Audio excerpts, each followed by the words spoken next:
सदाशिवसमारम्भां शङ्कराचार्यमध्यमाम् अस्मदाचार्यपर्यन्तां वन्दे गुरुपरम्पराम्। श्रुतिस्मृतिपुराणानाम् आलयं करुणालयं नमामि भगवत्पादं शङ्करल्लोकशङ्करम्। शङ्करं शङ्कराचार्यं केशवं बादरायणं सूत्रभाष्यकृतौ वन्दे भगवन्तौ पुनः पुनः। वागर्थाविव सम्पृक्तौ वागर्थप्रतिपत्तये जगतः पितरं वन्दे पार्वती परमेश्वरौ। जपाकुसुमसङ्काशौ मदघूर्णितलोचनौ जगतः पितरं वन्दे पार्वती परमेश्वरौ। नमस्कार श्रोते हो, माधवी रघुवी या यूट्यूब चॅनलमध्ये आपणा सर्वांचं अतिशय मनापासून सानंद स्वागत करत आहे. आपण सध्या अभ्यास करतोय तो सौंदर्य लहरीचा. जगद्गुरू आचार्य शंकराचार्य यांनी लिहिलेलं एक तंत्रशास्त्राने युक्त असं जे एक स्तोत्र आहे ज्याचं नाव आहे सौंदर्य लहरी. याच्यामध्ये सकाम उपासना सांगितलेली आहे. काहीतरी मिळवण्यासाठी, काहीतरी प्राप्त करण्यासाठी काय उपासना करावी, कोणता मंत्र किती वेळा म्हणावा, त्याला नैवेद्य कुठला दाखवावा, हे सगळं त्याच्यामध्ये आलेलं आहे. पण त्याच्याही पेक्षा त्याच्यातलं जे सौंदर्य आहे, आणि कुणाचं सौंदर्य तर महात्रिपुर सुंदरीचं जे सौंदर्य आहे, जे कर्तृत्व आहे, जे एकूणच त्याचं कार्य आहे आणि जे गुण आहेत, हे सगळे आपण त्याच्यातनं अभ्यासतो आहोत. आणि हाच अभ्यास हा आपला मुख्य उद्देश आहे. आपल्याला काही प्राप्त करायचं आहे म्हणून याच्या सौंदर्य लहरीचा अभ्यास करायचा नाही आहे. तर आपण फक्त त्याच्यातला सौंदर्याचा, त्याच्यातल्या वाङ्मयाचा, त्याच्यातले जे शब्द चमत्कृती आहे, शब्द लालित्य आहे, त्याचा अभ्यास करतो आहोत. आणि आचार्यांच्या वाङ्मयाच्या एका पैलूवर फक्त प्रकाश टाकतो आहोत. एवढाच आपला मर्यादित असा हेतू आहे खरं म्हटलं तर. असं आपले 24 श्लोक झाले होते. 7 भागामध्ये फक्त 24च श्लोक झाले होते.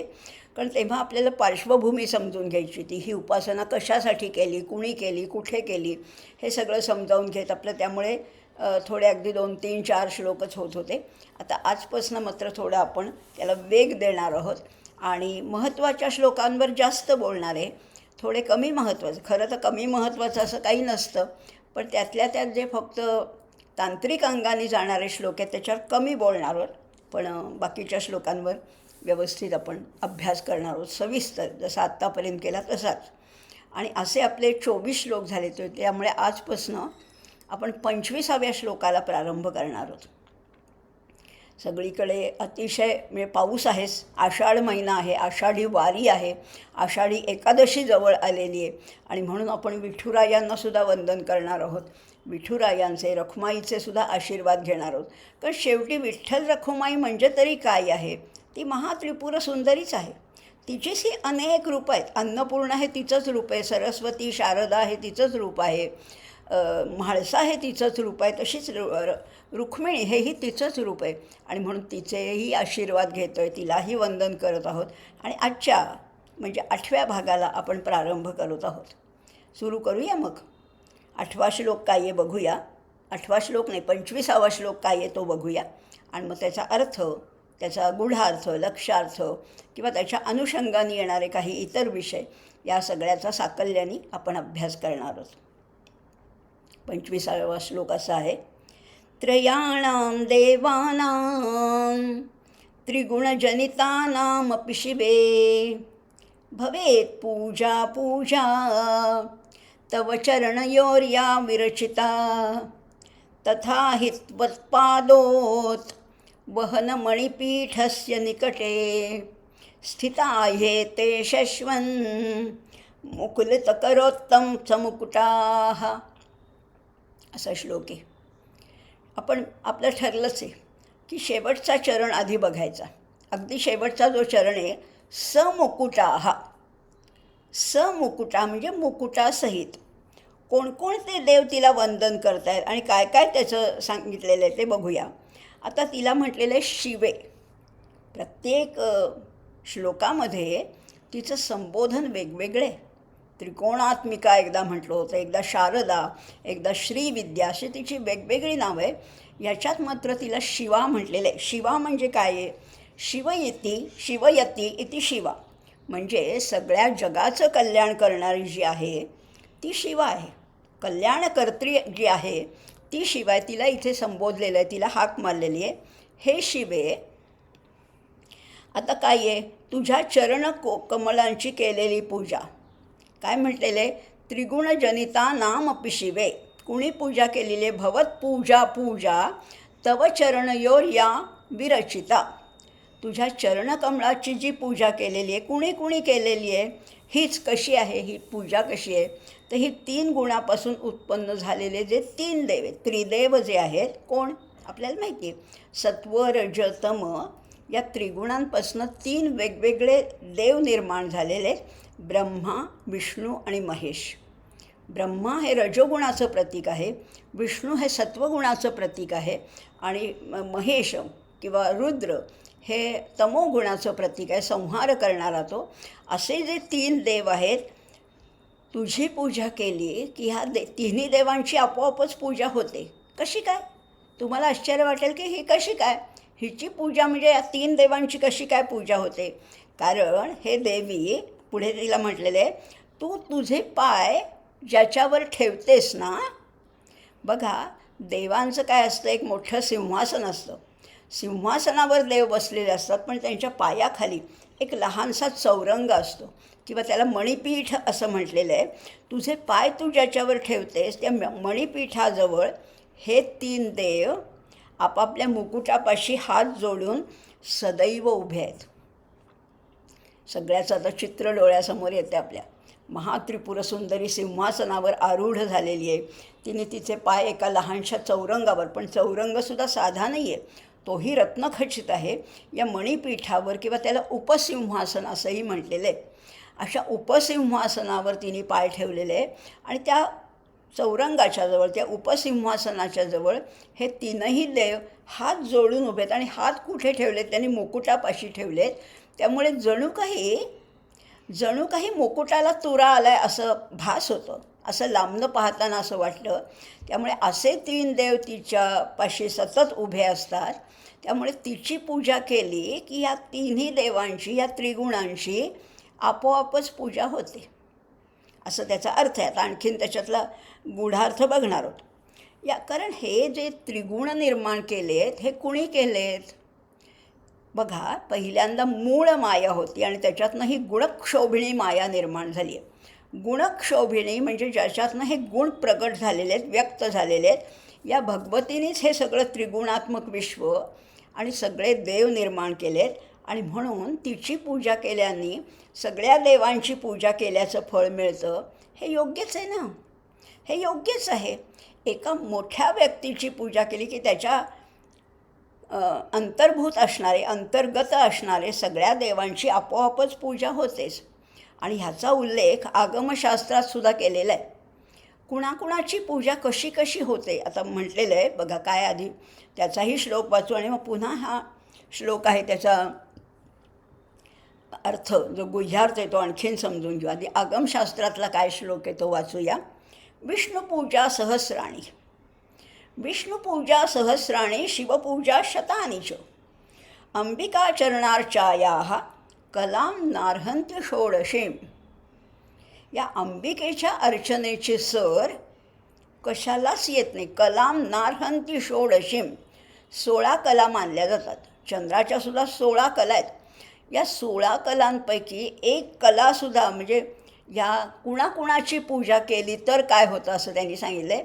शिवपूजा शतानिच, शिवपूजा 100 वेळा केली किंवा विष्णुपूजा हजारो वेळा केली तरी ह्या त्रिपुरसुंदरी ही अंबिका चरणाची जी पूजा आहे त्याच्या 16 कलांपैकी एका कलेची सुद्धा सर त्याला येत नाही. इतकी ही अंबिकेची पूजा, या महात्रिपुरसुंदरीची पूजा इतकी महत्त्वाची आहे. त्यामुळे तिच्या एका कलेमध्ये हे सगळे सामावलेले आहेत. आणि म्हणूनच आगमशास्त्रात असं म्हटलेलं आहे. आता तिचं वर्णन करताना पुन्हा तिला म्हटले, तू सिंहासनावर बसली आहेस, तुझे पाय चौरंगावर ठेवलेले आहेत, रत्नखचित असं जे पादपीठ आहे त्याच्याजवळ कोण कोण उभे आहेत? ब्रह्मा, विष्णू, रुद्र आणि महेश्वर हे चारही देव मुकुटाजवळ हात जोडून उभे आहेत. असे स्वतःचे हात मुकुटाजवळ ठेवलेत. आणि ते कसे आहेत बरं का. आता हिची पूजा केली म्हणून त्यांना राग येत नाही बरं का. जर का हिची पूजा न करता त्यांची पूजा केली तर त्यांना राग येईल. भक्ताचा भाव आहे हा. भक्ताचा भाव काय आहे की आमची पूजा नको, आमचं जे दैवत आहे त्यांची पूजा करा. त्यामुळे असं म्हटलेलं आहे की हे सगळे हात जोडून उभेत, हिची पूजा करता करता त्यांची आपोआपच पूजा होते. कारण ते कसे आहेत? अत्यंत सेवा, अत्यंत नम्रभाव, श्रद्धा, विनयशीलता ह्या गुणांनी ते युक्त असल्यामुळे एखाद्या भक्तानी जर का ह्या त्रिपुरसुंदरीची पूजा केली तर त्याच्यात त्यांना संतोष आहे. या चारही महत्त्वाचे जे देव आहेत त्यांना संतोष वाटतो की तिची पूजा केलीच. आमची पूजा करा असं त्यांचं म्हणणंच नाही किंवा आग्रहच नाही आहे. आणि म्हणून कारण ते तुझे अनन्य भक्त आहेत. अनन्य, न अन्य, इतर नाहीच, फक्त तूच देवी, तूच माऊली, तूच असं तिला म्हटलेलं आहे. अनन्य भावाने तुझी पूजा हीच त्यांना खरी पूजा वाटते आणि त्यातच त्यांना आनंद मिळतो. आणि म्हणून म्हटलेले स्थिता हे ते शश्वन मुकुलित करोत्तम समुकुटाहा असे ते उभे आहेत. आणि म्हणून या 25व्या श्लोकाचा असा अर्थ आहे की तिची पूजा म्हणजे त्रिगुणांची पूजा आहेच. आणि त्रिगुण ज्यांनी धारण केले ते जे मुख्य 4 देव आहेत, ब्रह्मा, विष्णू, रुद्र आणि महेश्वर, या चारही देवांची पूजा त्याच्यात अंतर्भूत आहे असं म्हटलेलं आहे. आता बघूया आणखीन पुढे काय म्हटलेलं आहे.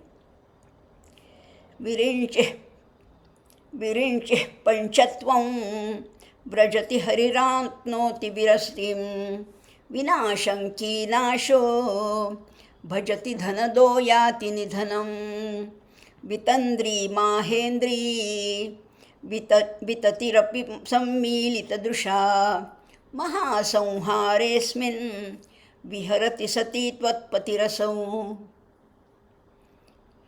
विहरति सती त्वत्पतिरसौ, शेवटचा चरण काय आहे? विहरती, विहार करतोय. कोण? सत्पतिरसौ, त्वत्पतिरसौ, तुझा पती आहे तो अतिशय आनंदाने, हा महासंहार होत असतानासुद्धा तो आनंदाने तुझ्यासह विहार करतोय. आता महाप्रलय कुठे चालला आहे? महाप्रलय म्हणजे काय ते आधी वरच्या 3 ओळीमध्ये समजावून घेऊया.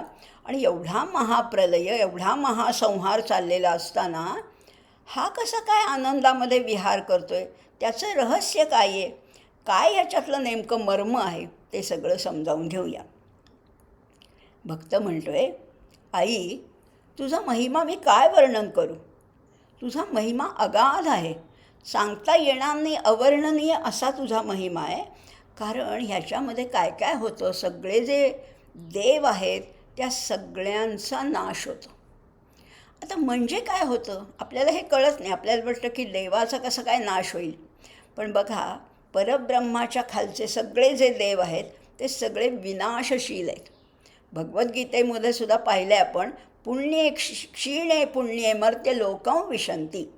देवांनासुद्धा विनाश आहे. पुष्कळ काळ त्यांना स्वर्गात किंवा उत्तम लोकामध्ये राहायला मिळत असलं तरीसुद्धा काही काळाने पुण्याची पावटी संपल्यानंतर पुन्हा त्यांना मर्त्य लोकात यावंच लागतं. मग आता हे कोण कोण देव आहेत की ज्यांचं पुण्य संपल्यावर त्यांना पुन्हा खाली यावं लागतं? असे कोण कोण देव आहेत? बघा इथे म्हटलेलं आहे, विरिंचे पंचत्वं व्रजती. विरिंची नारायण शंकरात्मने असं त्याचं वर्णन केलेलं आहे. विरिंची म्हणजे ब्रह्मा. ब्रह्माला काय करावं लागतं? पंचत्वं व्रजती. पंचत्वं व्रजती फार मोठा विचार याच्यामध्ये सांगितलेला आहे बरं का. आपण सुद्धा एखाद्या व्यक्तीचं मृत्यू झाल्यानंतर, निधन झाल्यानंतर आपण म्हणतो ना, ते पंचत्वात विलीन झाले. म्हणजे नेमकं काय होतं? तर बघा, थोडासा आपण सैद्धांतिक विचार करूया की हा देह आहे, हा पंचमहाभूतांचा बनलेला आहे. माहिती आहे आपल्याला सगळ्यांना. सगळं पृथ्वी, आप, तेज, वायू, आकाश यांचा हा सगळा देह बनला आहे. त्याच्यामध्ये आणखीन अष्टधा प्रकृती, मन, चित्त, बुद्धी, अहंकार वगैरे वगैरे आहे. हा पंचत्वाचा देह बनलेला आहे. मृत्यू होतो म्हणजे नेमकं काय होतं? होतं तरी काय? तर हे जे पंचमहाभूत आहेत, ही जी स्थूल पंचमहाभूत आहेत ती सूक्ष्म पंचमहाभूतामध्ये विलीन होतात. आपल्याकडे अंत्यसंस्कार करताना जे मंत्र म्हटले जातात त्याचासुद्धा उद्देश हाच आहे की या देहातली जी भूतं आहेत, प्रमुख जी पंचभूतं आहेत, ती या सूक्ष्म पंचमहाभूतामध्ये विलीन होऊन जावी सहजरित्या. इथे तर आता म्हटलेलं आहे विरिंचे पंचत्वं प्रजती. अहो, ब्रह्मदेवसुद्धा या पंचतत्वामध्ये विलीन होतो, व्रजती असं त्याचं वर्णन केलेलं आहे. म्हणजे त्याचेसुद्धा कार्य संपतं, म्हणजे प्रलय होतो. ब्रह्माचं कार्य संपल्यावर तो पंचत्वामध्ये विलीन होतो. नंतर कोण आहे? हरिराप्नोती विरतिम. हरी म्हणजे विष्णू जो आहे तो सुद्धा विलीन होतो. विष्णूसुद्धा हरिराप्नोती विरतिम. आणि कोण कोण होतं? विनाशम किनाशो भजती. विनाशम किनाशो भजती. किनाश म्हणजे यमाचं नाव आहे. यमराजाचं नाव आहे किनाश. किनाश का नाव आहे? कारण तो निष्ठुरपणाने नाश करतो ना. तो बघत नाही, त्याला दयामाया नाही आहे की जाऊ दे, हा लहान मुलगा आहे किंवा हे अतिशय वृद्ध आहेत, यांच्याकडे बघणारं कोणी नाही म्हणून ह्यांना मृत्यू नाही, असं तो बघतो का? अहो, लहान मुलाचा सुद्धा तो तितक्याच निर्घृणतेने त्याचे प्राणहरण करतो. असा हा किनाश आहे. या किनाशाचा सुद्धा विनाश होतो. आता काय म्हणायचं? यमराजाचा सुद्धा विनाश केव्हा होणार आहे? प्रलयकाळी. विनाशं किनाशो भवती धनदो याति निधनम. एक इतके सुंदर अनुप्रास इथे योजलेले आहेत. धनदो ह्याच्यामध्ये ध आणि न अक्षर आहेत. याति निधनम त्याच्यामध्ये पण ध आणि न आहे. धनदो याति निधनम. धनद कोण आहे? धन देणारा कोण आहे? धनाचा, वैभवाचा, संपत्तीचा अधिपती कोण आहे? तो आहे कुबेर.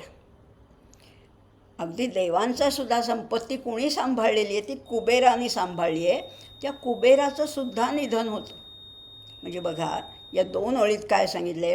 ब्रह्मदेव आहे तो पंचत्वाला जातो, विष्णू आहे तो विलीन होतो, यमाचा सुद्धा नाश होतो, कुबेराचं सुद्धा निधन होतो. बरं, वितंद्री माहेंद्री. आता काय म्हटलेलं आहे? इंद्र समुदायाला सुद्धा तंद्री लागते. म्हणजे ते ट्रान्समध्ये जातात किंवा त्यांना काही समजत नाही. वितंद्री माहेंद्री वितती. त्या 14 इंद्रांच्या समूहाला असं म्हटलेलं आहे, त्यांनासुद्धा एक तंद्री लागते. अपि सम्मीलित दृशा. तू मात्र काय करतेस? तुझा पती जो आहे त्वत्पती रसव. आता ह्या महात्रिपुरा सुंदरीचा जो पती आहे तो कोण आहे? सदाशिव आहे. तो सदाशिव आहे. तो काय करतो? तो सदाशिव मात्र कल्पांतकाळीसुद्धा तुझ्यासह आनंदाने विहार करत असतो. एवढा महाप्रलय झाला तरी तो मात्र त्याच्यातनं कसा काय बाहेर? म्हणजे त्याला ते अर्थातच आपल्याला माहिती आहे त्या परब्रह्माला जन्म नाही किंवा मृत्यू नाही. त्यामुळे त्याला ह्या मृत्यूची भीतीही नाही आहे, ते संकटही नाही आहे आणि तो त्याच्यात विलीनही होत नाही. तो सगळ्यापासून अलिप्त आहे. तो अज आहे, तो अजर आहे, तो अमर आहे, तो अविकारी आहे. त्यामुळे तो त्या तुझ्यासह विहार करतो आहे. आणि हे कसं काय त्याला जमलं? आता खरं त्याला जमण्याची काही गोष्टच नाही आहे, कारण त्याला जन्ममृत्यू नाहीच आहे. तो जो जन्मला त्यालाच मृत्यू आहे. त्यांनी हे सगळे ब्रह्मा, विष्णू, महेश निर्माण केलेले आहेत, त्यांना मृत्यू आहे, पण ह्याला मृत्यू नाही, कारण हा अजर अमर आहे. पण आता हे गंमत कविकल्पना म्हणून म्हटलेलं आहे. त्याला हे अमरत्व, हे अविनाशित्व कुणामुळे मिळालं आहे? अगं तुझ्यामुळेच. महात्रिपुर सुंदरीची स्तुती करताना कवी काय म्हणत आहेत? आचार्य काय म्हणत आहेत की हे सगळं त्याला मिळालं आहे ना, ते तुझं कर्तृत्व आहे.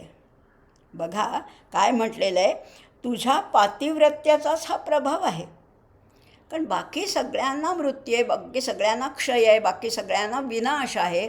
मात्र हा सदाशिव म्हणजे सदाशिवरूपी परब्रह्म जे आहे त्याला विनाश नाही. हे तुझ्यामुळे घडते माते, केवळ तुझ्यामुळे.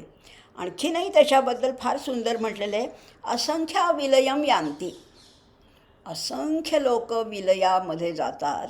असंख्य विलयम यांती ब्रह्माण पंडितोत्तमाः. ब्रह्मा काय, पंडित काय, सगळे अतिशय विद्वान. म्हणजे समर्थाने मृत्यू निरूपणमध्ये सांगितले ना, गेले धनाचे कुबेर, गेले बलाचे डोंगर.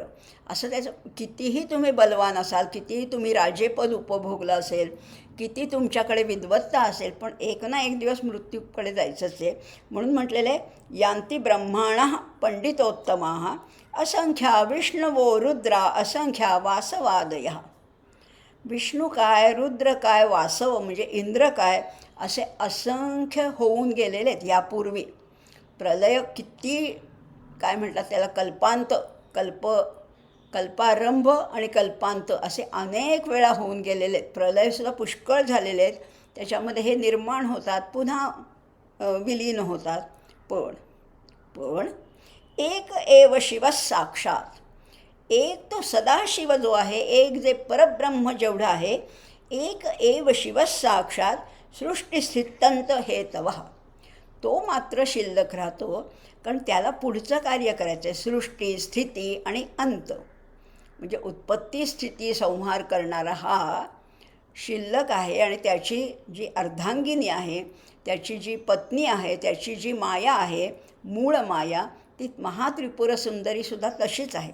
आणि ते दोघं विहार करतात आणि पुन्हा नवीन सृष्टी निर्माण करतात. त्यामुळे ह्या सगळ्या गोष्टी, पुन्हा पुन्हा प्रलय आहे, पुन्हा पुन्हा निर्मिती आहे, असं त्याचं वर्णन. आणि हे तुझ्यामुळे असं तिला जास्त मान्यता दिली आहे, तिला जास्त मोठेपणा दिला आहे, तिला जास्त महत्ती दिलेली आहे.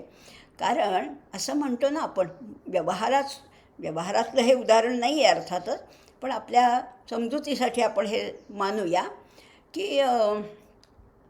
एखाद्याची पत्नी जर का अतिशय चांगली असेल तर संसार सुखाचा होतो. त्याच्यासाठी खूप पैसा आवश्यक आहे असं नाही आहे, खूप काही देखावा, खूप काही गोष्टी अशा आवश्यक नाही आहे. ज्याची पत्नी चांगली आहे त्याचा संसार सुखाचा होतो. इथे हा मोठेपणा या त्रिपुर सुंदरीला दिला आहे. किंवा आचार्यांचंच एक स्तोत्र आहे, देवी अपराध क्षमापन स्तोत्र, त्याच्यामध्ये सुद्धा म्हटलं आहे की हा कसा आहे. त्याच्यामध्ये तिला तसंच म्हटलेलं आहे, तो कसा आहे, चिताभस्मालेपो. त्या शिव आणि शक्तीच्या संसारामध्ये सुद्धा यांनी काय केलं आहे, चिताभस्म सगळं अंगाला लावलेले आहेत. चिताभस्मालेपो गरलमशनम दिक्पटधरो. तो गरल पिणारा आहे, विष हलाहल त्यांनी प्राशन केलेलं आहे.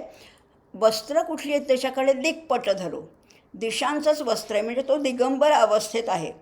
जटाधारी कंठे भुजगपतिहारी पशुपतीही. कंठामध्ये तर त्यांनी सर्प धारण केलेले आहेत. बरं हा कसा आहे, पशुपती हारी असा तो आहे. म्हणजे पशुपती हेच त्याचं नाव आहे. आणि तो पशुवर म्हणजे नंदीवर बसलेला आहे. म्हणजे बघा, नंदीवर बसला आहे, ते हलाहल प्राशन केलं आहे, दिशांचंच वस्त्र आहे, अंगाला सगळं चिताभस्म फासलेलं असं आहे, कपाली भूतेशो, गळ्यामध्ये नरमुंड माळा आहेत. आणि तरीसुद्धा बघा, आश्चर्यच वाटेल आपल्याला, तरीसुद्धा त्याला जगदीशैक पदवी, त्याला जगदीश पदवी दिलेली आहे. जगाचा ईश, या संपूर्ण जगताचा जो ईश आहे असं त्याला म्हटले. खरं तर त्याचं स्वरूप तसं आहे का? राजा म्हटल्यानंतर आपल्या डोळ्यासमोर जो राजा येतो तसा हा आहे का? अहो हा भणंग आहे, हा भणंग आहे, दिगंबर आहे. अशा शंकराला ही जगदीश पदवी कुणामुळे मिळाली? हिच्यामुळे. आणि तिला म्हटलेलं शेवटच्या चरणामध्ये, भवानी पाणी ग्रहण परिपाटी फलमिदम. हे भवानी, तुझं पाणी ग्रहण केलं आणि त्याचं नशीबच बदललं, त्याचं भाग्य फळफळलं. भवानी त्वत्पाणी ग्रहण परिपाटी फलमिदम. तुझ्या पाणीग्रहणाचा हा सगळा प्रभाव आहे. तू त्याच्या आयुष्यात आली आणि तो हा जगदीश झालेला आहे. अर्थात हे सगळं खरं मानायचं नाही आहे. त्या देवतेबद्दल आत्यंतिक श्रद्धा, आत्यंतिक दृढ विश्वास असल्यामुळे त्या देवतेची स्तुती करतात. म्हणजे हा कमी आहे आणि ती जास्त असं मानायचं कारण नाही. पण इथे हे महात्रिपुर सुंदरीचं स्तोत्र असल्यामुळे तिला जास्त मान्यता, जास्त मोठेपणा दिला आहे असं आत्ता म्हणूया. आणि दुसऱ्या अंगाने पाहिलं तर सगळं कार्य करणारी हीच आहे ना. चैतन्य पुरवणारा तो असला तरी कार्य करणारी तीच असते. आपल्या संसारात सुद्धा पैसा पुरवणारा जरी पती असला तरी त्या पैशाचा उत्तम विनियोग करून कमी पैशामध्ये उत्तम संसार करणाऱ्या स्त्रिया असतातच की. हिचं तसं नाही आहे, पण ते उदाहरण आपण आपल्यापुरतं समजण्यापुरतं फक्त घेऊया. त्यामुळे तिला मोठेपणा याच्यामध्ये दिलेला आहे की विहरती सती त्वत्पतिरसौ असं त्याचं वर्णन केलेलं आहे. आता पुढच्या 27व्या श्लोकात तर आणखीनच बहार आलेली. काय म्हटलेलं आहे? मी तुझी पूजा कशी करतो? पूजेचे 2 प्रकार आहेत. एक बाह्यपूजा आणि एक मानसपूजा. आतल्या आत करायची. तिथे कुठे बाहेर कळतसुद्धा नाही की पूजा चालली आहे. बाहेर पूजा जेव्हा करतो तेव्हा आपण पुष्कळ साधन सामग्री, फुलं, अक्षदा, गंध, हळद, कुंकू वगैरे पुष्कळ गोष्टी गोळा करतो.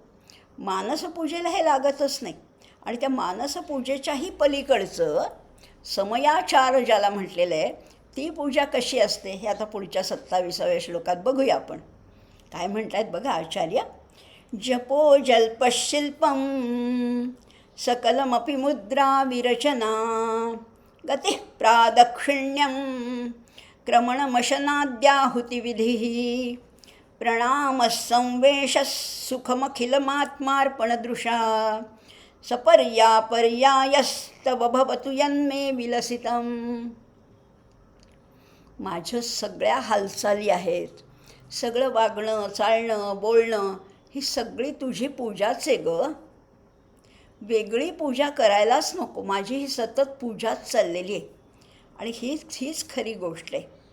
पूजा करण्यासाठी फार मोठा शो, म्हणजे त्याच्यासाठी द्रव्य, त्याच्यासाठी कष्ट, त्याच्यासाठी वेळ द्यायलाच नको.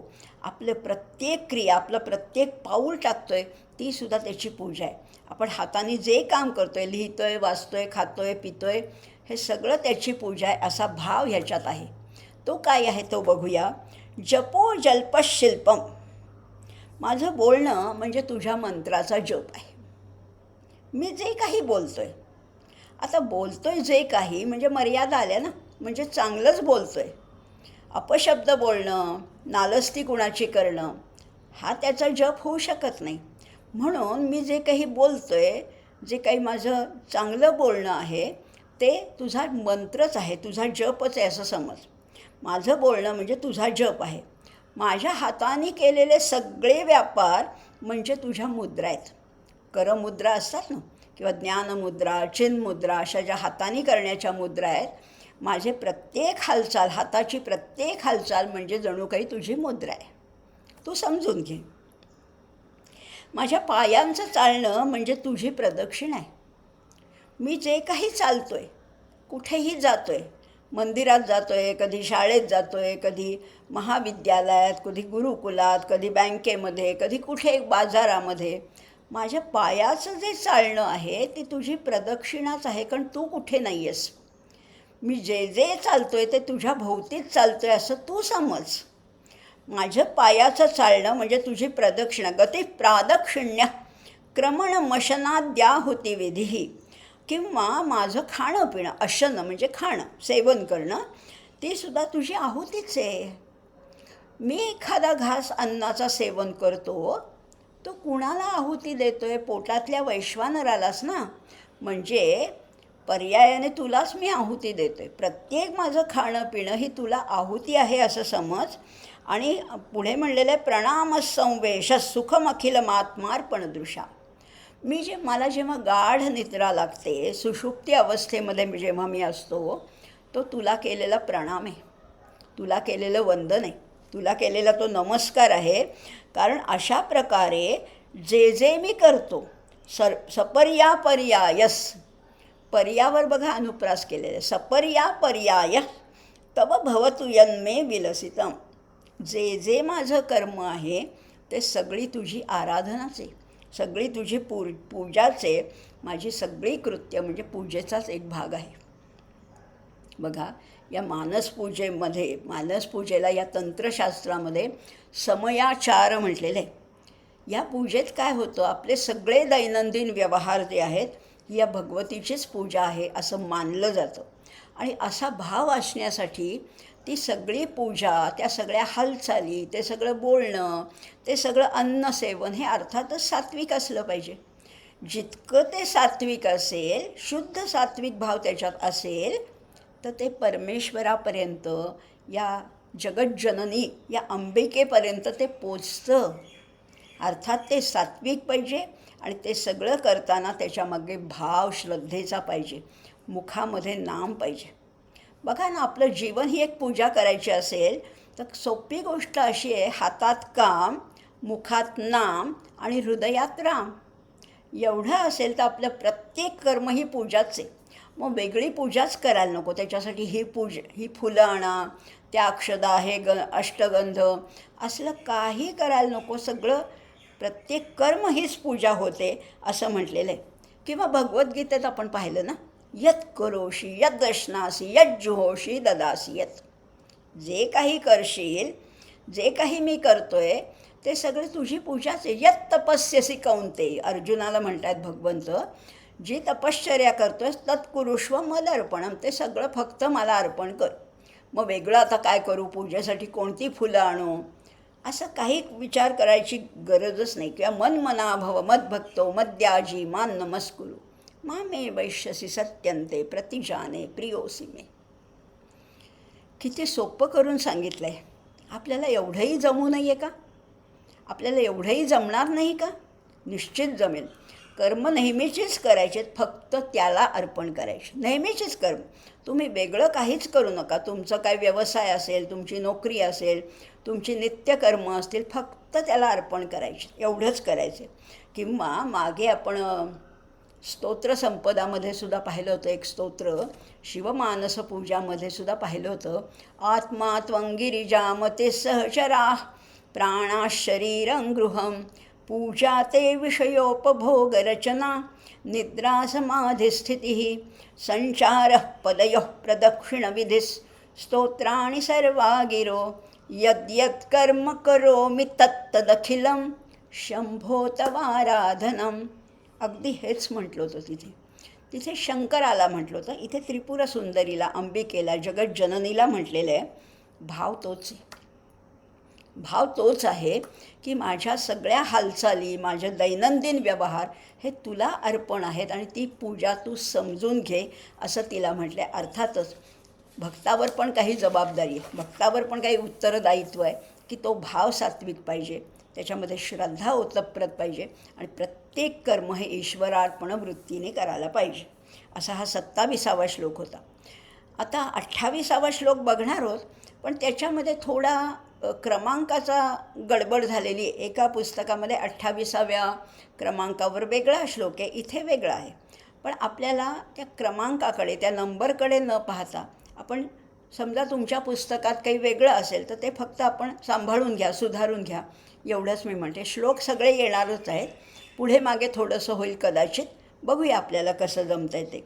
28वा श्लोक आहे, सुधामप्यास्वाद्य प्रतिभयजरा मृत्युहरिणीं विपद्यन्ते विश्वे विधिशतमखाद्यादिविपदः करालं यच्छेलं कवलितवतः कालकलना न शम्भोस्तन्मूलं तव जननिताटङ्कमहिमा.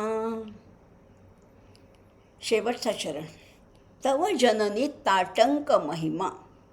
हे जननी, हे आई, हा तुझ्या ताटंकाचा महिमा आहे. आता इथे ताटंक म्हणजे काय? न शंभोस्तन्मूलम तव जननी ताटंक महिमा असं म्हटलेलं आहे. बघूया आता ताटंकाचा महिमा म्हणजे नेमकं काय आहे, कर्णफुलाचा महिमा म्हणजे काय आहे बघूया. सुधामप्यास्वाद, अगदी सुंदर ह्याच्यामध्ये कल्पना केलेली आहे. आपल्याला माहिती आहे की अमृत प्यायल्यानंतर माणूस किंवा कुठलाही जीव अमर होतो आणि हलाहल प्यायल्यानंतर मृत्युमुखी पडतो. अहो, इथे उलटंच घडतं आहे. हिची करणीच वेगळी आहे, हिचा महिमाच वेगळा आहे. इथे उलटं कसं घडतं आहे, सुधेचं सेवन करूनसुद्धा, अमृताचं सेवन करूनसुद्धा काय होतं आहे बघा.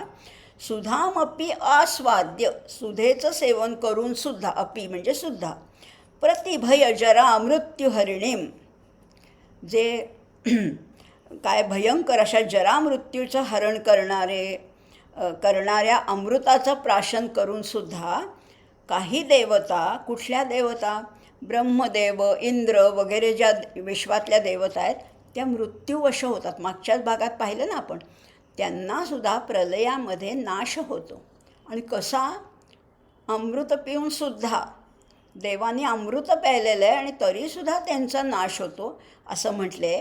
आणि लगेच त्याला एक छेद देणारं विधान केले आणि त्याच्या उलट अत्यंत जहाल अशा विषाचं प्राशन करूनसुद्धा शिव मात्र कालवश झाले नाही आहेत.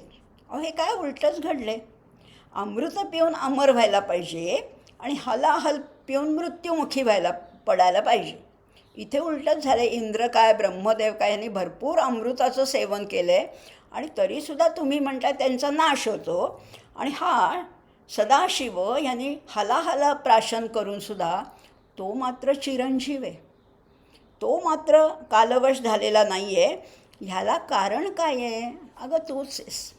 सारखं तो तिचा महिमा वर्णन करतायत की ह्याला कारणसुद्धा तूच आहेस, तुझाच हा महिमा आहे.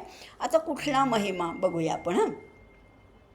आता प्रलयकाळी सगळं नाहीसं होतं, सगळं म्हणजे सगळं नाहीसं होतं. भूलोक तर नाहीच, भूलोक संपून जातो, पण अंतरिक्ष आणि द्यूलोक उरतात अशी कल्पना आहे. महाकल्पांत जेव्हा होतो तेव्हा भूलोक नाहीसा झाला तरी अंतरिक्ष आणि द्यू ही भगवतीचीच परिणत रूपे आहेत. त्यांच्या अधिष्ठात्री देवता कोण आहे? द्यूलोकाची सूर्य आहे आणि अंतरिक्षाची चंद्र ह्या देवता आहेत. त्या मात्र त्यांना इथे म्हटलेले ते शिल्लक राहतात आणि त्या दोन लोकांना कर्णभूषणाची उपमा दिली. हे दोन लोक किंवा हे सूर्य आणि चंद्र म्हणजे तिच्या कानातली कर्णभूषण आहेत. ताटंक महिमा इथे म्हटलेले आहे. आता म्हणून तर इथे म्हटलं आहे की इतर तत्व किंवा त्यांच्या अधिष्ठात्री देवता जरी सदाशिव तत्वामध्ये विलीन होत असल्या तरी सदाशिव तत्वाचा कधीही लय होत नाही. हलाहल प्राशन करूनसुद्धा त्याला लाभलेलं अविनाशित्व आहे. हे कुणामुळे? अहो, त्या अर्धांगीच्या भगवतीच्या कृपेमुळेच आहे. जरा जास्त अतिशयोक्ती वाटते ना, पण अतिशयोक्ती ही करावी लागते. त्या देवतेची जेव्हा अनन्य भक्ती केली जाते तेव्हा कवीला त्याचं भान राहतच नाही आणि थोडासा झुकतं माप तिथे दिलं जातं. इथेही म्हटलेलं आहे की हा सदाशिव तत्वाचं अविनाशित्व कुणावर अवलंबून आहे? अगं तुझ्यावरच, तुझ्यामुळेच ह्याला मिळालेलं आहे असं थोडंसं समजून घेऊया आपण. आता पुढे म्हटलेलं आहे, काय म्हटलेलं आहे बघा, 29वा श्लोक आहे. त्याच्यामध्ये म्हटलेलं आहे, किरीटं वैरिंचम परिहरपुरः कैटभमिदं कठोरे कोटीरे स्खलसि जहिजं भारि मुकुटं प्रणम्रे श्वेतेषु उपयातस्य भवनं भवस्याभ्युत्थाने तव परिजनोक्तिर्विजयते. आता आणखीन वेगळीच कल्पना केली बरं का, अगदीच वेगळी कल्पना केली आहे. काय म्हटलेलं आहे? कवीची कल्पना ही फार वेगळी असते. त्यांनी अशी, आपण मागच्या भागात जे पाहिलं आहे ना तेच सगळं इथे पुन्हा त्याचं शब्दचित्र किंवा त्याचं एक वस्तुचित्र आपल्या डोळ्यासमोर आणूया. की भगवती अशी बसलेली आहे, तिच्या खाली ते उपसिंहासन किंवा पादपीठ किंवा मणिपीठ आहे, तिथे अनेक देवदेवता उभ्या आहेत आणि तेवढ्यात तिच्या मंदिरामध्ये साक्षात सदाशिव येतात. बघा, ही कल्पना आहे. साक्षात सदाशिव तिच्या मंदिरात येतात आणि म्हणून ती गडबडीने उठते, त्यांचं स्वागत करण्यासाठी उठते. तेव्हा तिच्या आजूबाजूला तिचे जे परिजन आहेत ना, सेवक आहेत ना, त्यांचीसुद्धा धांदल उडते आणि आपल्या महाराणी साहेबांना त्या संकटापासनं वाचवण्यासाठी, संकट म्हणजे कुठलं की ती गडबडीने उठते, तिचा शेला शालू सांभाळत ती उठते आणि हे देव सगळे तिच्यापुढे हात जोडून उभे आहेत. तेव्हा इतर तिचे सेवकजन तिला सांगतात, काय सांगतात, हे भगवती, तुझ्या मंदिरात जेव्हा अवचितपणे शिव येतील तेव्हा त्यांचं स्वागत असं घाईघाईने करताना तुझी धांदल उडते. अशा वेळी सेवकजन तिला तत्परतेने काही सूचना करतात. अशा त्या प्रेमयुक्त आदरयुक्त सूचनांचा वचनांचा विजय असो असं इथे कवीने म्हटलेले. आता सेवकजन हिला काय सूचना करतात. सेवकांनी काही मालकाला धन्याला सूचना करायच्या नसतात, पण केवळ त्यांच्या काळजीपोटी केवळ प्रेमापोटी काही सूचना केलेल्या आहेत. त्या कुठल्या आहेत तर सेवकजन म्हणतात की अगं, तो ब्रह्मदेवाचा मुकुट जरा तुला लागेल तो थोडा बाजूला कर.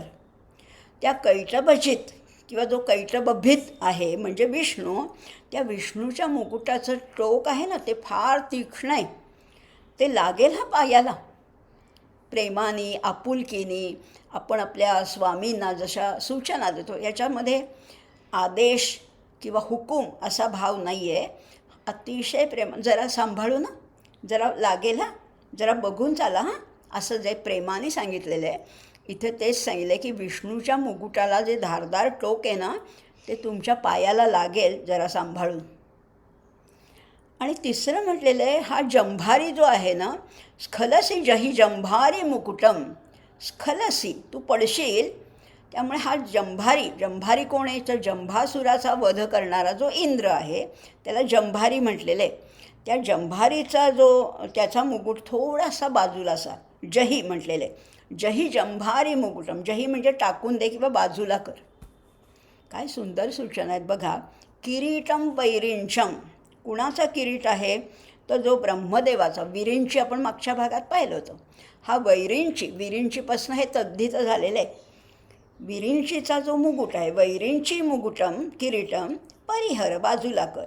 पुरहा भिदम, कैटभासुराचा भिद म्हणजे भेद करणारा जो विष्णू आहे त्याचं तर ते तीक्ष्ण टोक आहे, कठोरे कोटी रे असं त्याचं वर्णन केलेलं आहे.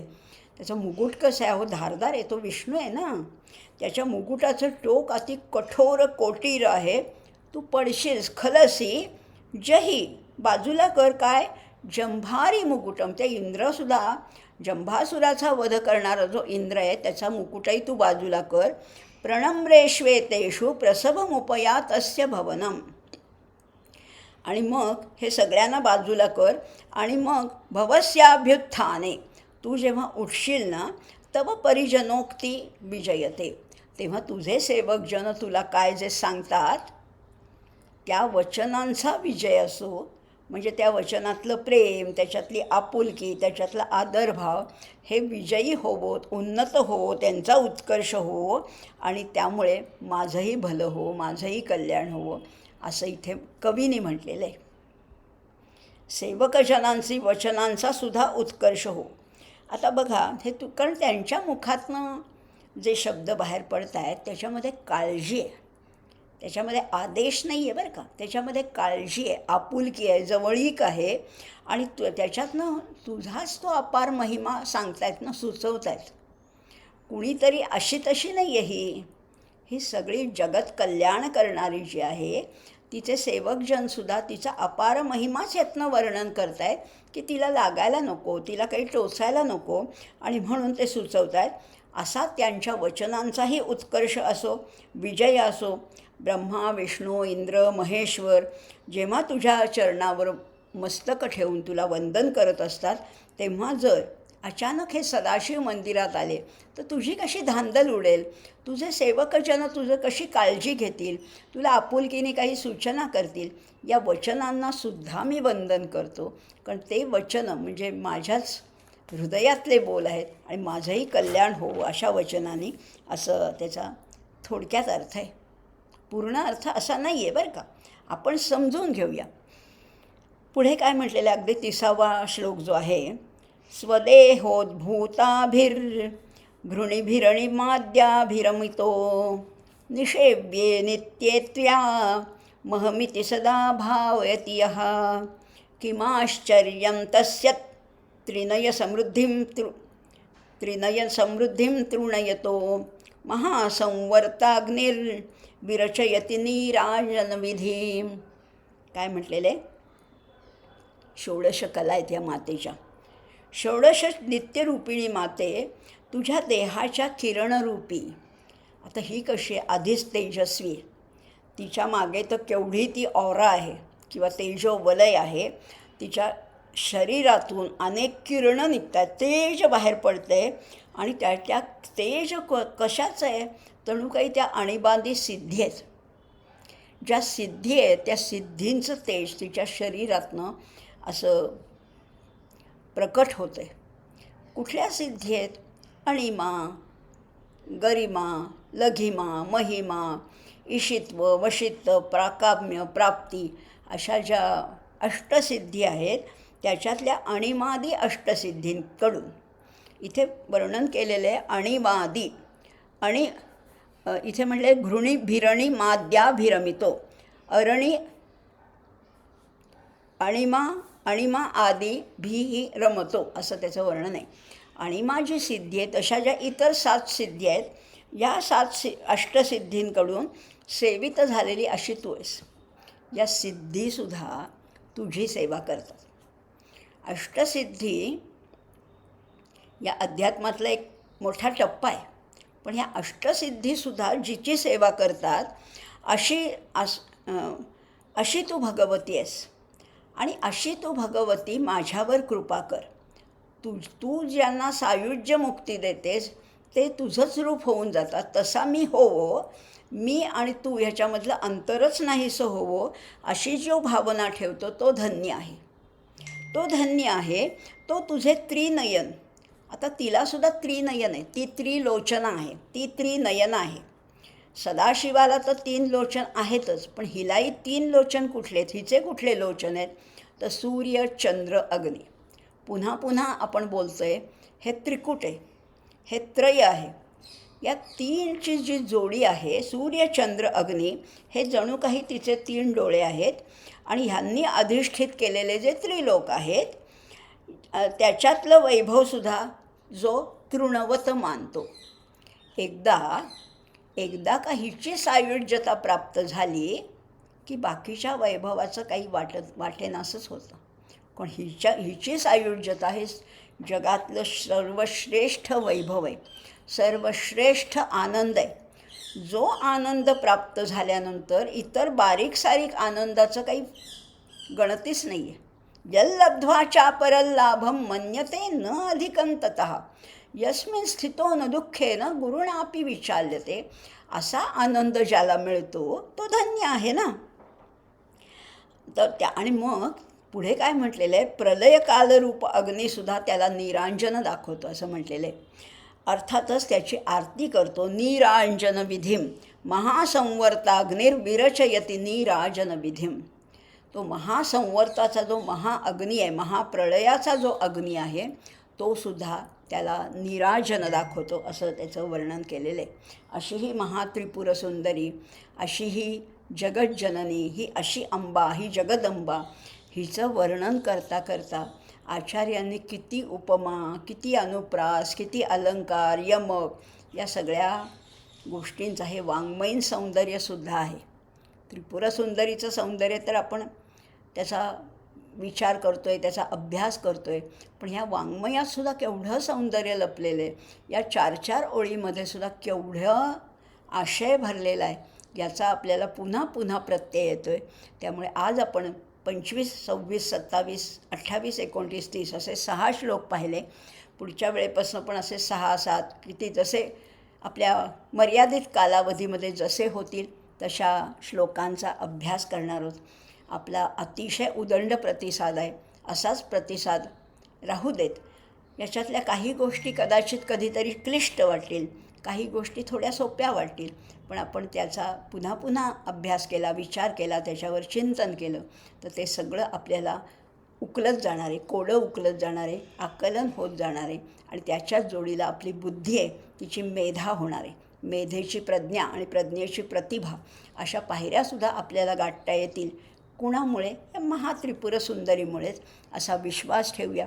तिला पुन्हा पुन्हा वंदन करूया आणि या सौंदर्य लहरीचा अधिकाधिक अभ्यास करण्याचा प्रयत्न करूया. आज इथेच थांबूया. सर्वेपि सुखिनः सन्तु, सर्वे सन्तु निरामयाः, सर्वे भद्राणि पश्यन्तु, मा कश्चित् दुःखमाप्नुयात्. ओम शांती शांती शांती. धन्यवाद. त्रयाणां देवानां त्रिगुणजनितानां तव शिवे भवेत् पूजा पूजा तव चरणयोर्या विरचिता. तथा हि त्वत्पादो द्वहनमणिपीठस्य निकटे स्थिता ह्येते शश्वन् मुकुलितकरोत्तं समकुटाः. विरिञ्चिः पञ्चत्वं प्रजति हरिरामेति विरतिं विनाशं कीनाशो भजति धनदो याति निधनं. वितन्द्री माहेन्द्री विततिरपि सम्मीलितदृशा महासंहारेऽस्मिन् विहरति सति त्वत्पतिरसौ. जपो जल्पशिल्पं सकलमपि मुद्राभिरचना गतिः प्रादक्षिण्य क्रमणमशनाद्याहुतिविधिः. प्रणामः संवेशः सुखमखिलमात्मार्पणदृशा सपर्यापर्यायस्तव भवतु यन्मे विलसितम्. सुखमप्यास्वाद्य प्रतिभयजरा मृत्युहरिणीं विपद्यन्ते विश्वे विधिशतमखाद्यानि विशदः. करालं यत्क्ष्वेलं कवलितवतः कालकलना न शम्भोस्तन्मूलं तव जननि ताटङ्कमहिमा. किरीटं वैरीचं परिहरपुरः कैटभविधा कठोरे कोटीरे स्खलसि जहिजं भारिमकुटं. प्रणम्रेष्वेतेषु प्रसभमुपयास्तस्य भवनं भवस्याभ्युत्थाने तव परिजनोक्तिर्विजयते.